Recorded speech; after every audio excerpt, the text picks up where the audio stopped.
Promiň, něco jsi říkala?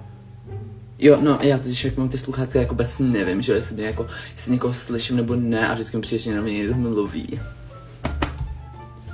Já se strašně omlouvám, že jsem přišla pozdě, ale jsem musela dodělat make-up.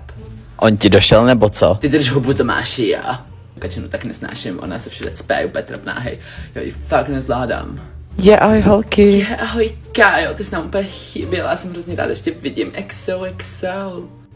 Fuj, no tak ty fakt strašně smrdíš. Koukni, co jsem dostala.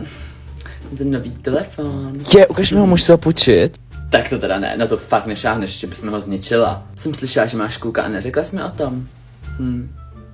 Jo, no tak to jsi pěkně falešná kamarádka, už nebudem BFF jako. Kde jsi koupila to tričko? No, to mám někde z New Yorku nebo něco takového. Tak moc pěkný. Děkuju moc. To je odborný.